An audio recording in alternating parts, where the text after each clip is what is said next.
मुझे तो सबसे ज्यादा वो सोचनियों में भी सोचनीय अज्ञानी पुरुष लगते हैं जो कभी सत्संग सुनने नहीं आते। पिछले पूर्व पापों के कारण उनको भगवान की कथा में सुनने में बिल्कुल रुचि नहीं है, और अगर कभी कोई उनका मित्र आदि ले भी आवे तो सुनना नहीं चाहते। तुम आओ, सुन के हम बाहर खड़े हैं। वो इतनी दूर खड़े हो जाएंगे कि कान में शब्द ना पड़े, और अगर कभी सत्संगियों को देखेंगे भी तो उनके दोष दर्शन करेंगे। इनका क्या सुधार हुआ सत्संग से, ये वो ऐसा। हाय हाय, बड़े शोचनीय है कि मानव देह प्राप्त करके उनको सत्संग नहीं मिला। काल भगवान ऐसी अमूल्य श्वासों को व्यर्थ में नष्ट करवा रहे हैं। उनकी वाणी दूसरे के निंदा प्रपंच गायन में, देह भोगों में, व्यर्थ के वाद विवाद, व्यर्थ की चेष्टा, व्यर्थ के चिंतन में उनका जीवन चला जाता है।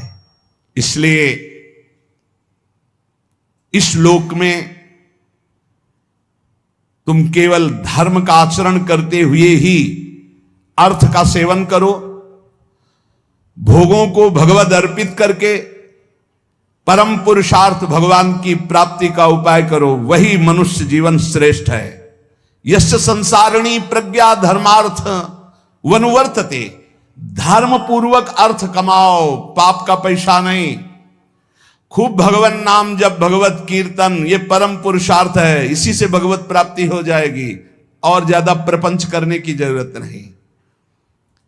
क्षमावशी कृतिर्लोके क्षमया किम न साध्यते, शांति खड्गः करे यस्य किम करिष्यति दुर्जना।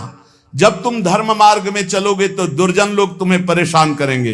तुम्हारे पास ढाल और तलवार है जैसे, तो शत्रु को परास्त कर दोगे, उसके वार को सह लोगे। तो ढाल क्या है? क्षमा। आपको जब कोई गाली दे, अपमान करे, तो अपने भजन को बचाने के लिए क्षमा रूपी ढाल का प्रयोग करो।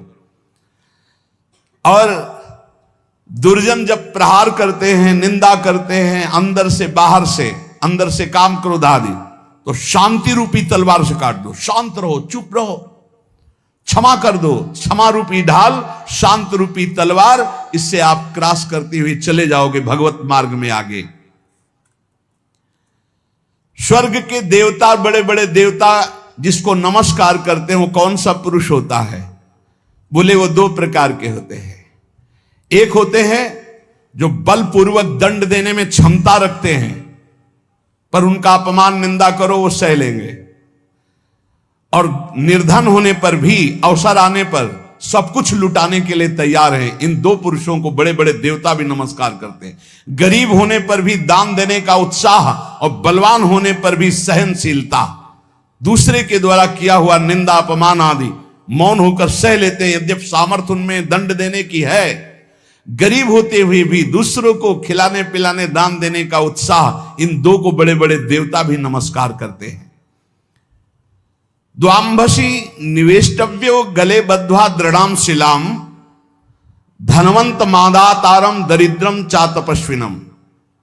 ये दो मरे हुए ही समझो, संसार में जीवित है, पर इसका अर्थ सीधे होता है कि गले में पत्थर डालकर डूब के मर जाने वाले स्वभाव वाले हैं। क्या? जो धनी होने पर भोग विलासिता में पैसा खर्चा करते हैं। एक होटल में गए, लाखों रुपए खर्चा कर दिए। अरे 250 ग्राम आटा नहीं खा सकते हो? कितने का 250 ग्राम आटा होता है? 1-2 कटोरी दाल सब्जी ले लो, 2-4 रोटी ले लो, खा लो। प्रकृति के पैसे को बर्बाद करते हो। 5 लाख उड़ाया है, 5 लाख में 500 आदमी खूब बढ़िया भोजन पाते और बढ़िया स्वस्थ रहते। ऐसे विचार करना चाहिए।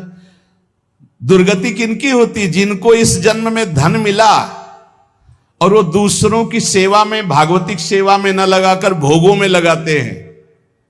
पीछे वाले श्लोक में था, कह द्वाविमौ पुरुषो राजन स्वर्गस्योपरि तिष्ठितः प्रभुश्च क्षमया युक्तो दरिद्रश्च प्रदानवान।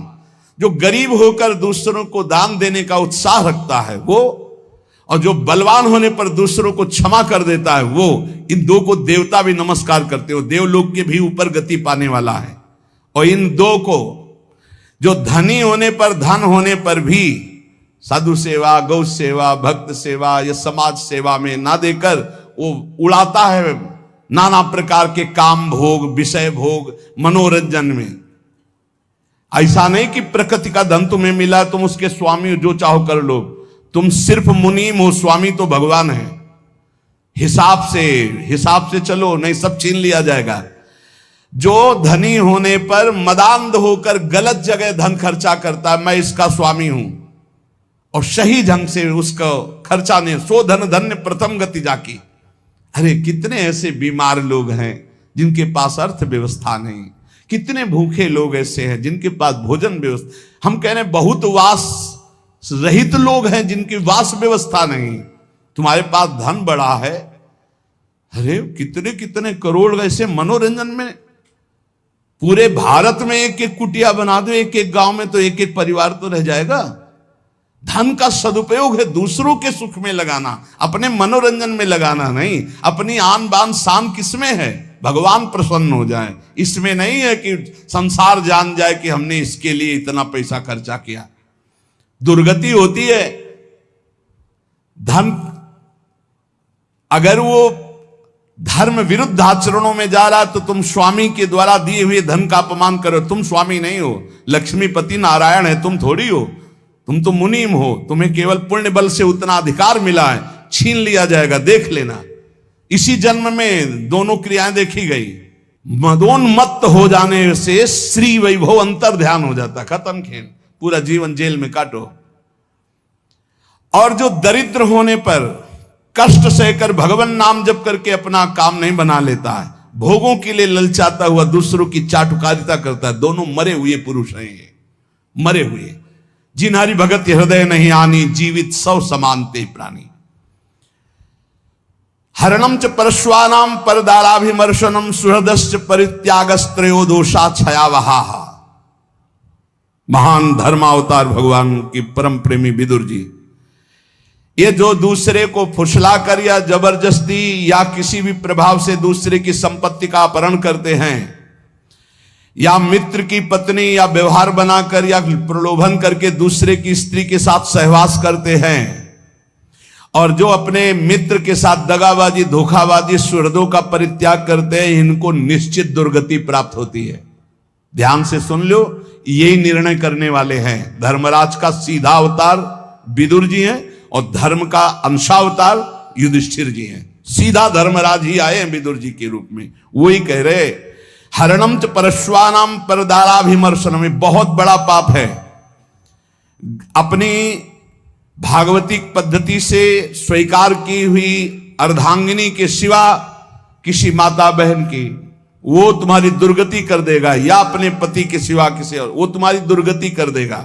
परदाराभिमर्शनम, आयु क्षीण हो जाती है, श्री क्षीण हो जाती है। आपको लगता है, कहते हैं कुछ लोग ऐसा कहते हैं कि आप जो जो वर्णन करते हो सब उसमें बड़े मौज से है। तुमको बताया है आखिरी इच्छा पूर्ति की जाती मरने वाले की। इनकी आखिरी इच्छा है तुम अजर अमर तो हो नहीं तो देख लेना इनकी क्या गति होगी। भैया 2-4 बार डकैती से सफल हो गया तो लाखों रुपया उड़ा रहा, तुम कह रहे हो बड़े मौज में, और जिस दिन पकड़ा जाएगा ना और फिर जब दंड उसको मिलेगा तब आप देखने नहीं जाओगे कि उसको क्या क्या दंड मिलता है। ऐसे ही जब यमपुरी में जीव जाता है यहां से कर्म करके, तो शास्त्रों में पढ़ो, तुम्हें शास्त्रों तक पहुंच नहीं और विश्वास नहीं तो तुम मानते नहीं हो कि नरक है। जो दूसरे का धन अपहरण करता है, दूसरे की स्त्री का संसर्ग करता है, मित्र बना करके, व्यवहार बना करके पराई स्त्री के साथ सहवास करता है या पराय पुरुष से सहवास करता है, जो अपने सुहृद मित्र को धोखा देता है, परित्याग करता है, ये सब नरक जाने वाले पाप हैं। भक्तम च भजमानम च तवास्मीति च वादिनम त्रिनेतात शरणम प्राप्तान विस्मेपि न संत्यजे। जो तुम्हारा भक्त हो, तुम्हारी सेवा में रहा हो और एक बार हृदय से कह दिया कि मैं आपकी शरण में हूं, ऐसे 3 प्रकार के मनुष्यों के संकट आने पर पूर्ण रूप से सहयोग करना चाहिए। गृहस्थ में अपने कुटुंब में जो सबसे बूढ़ा हो उसको सबसे पहले भोजन देना चाहिए।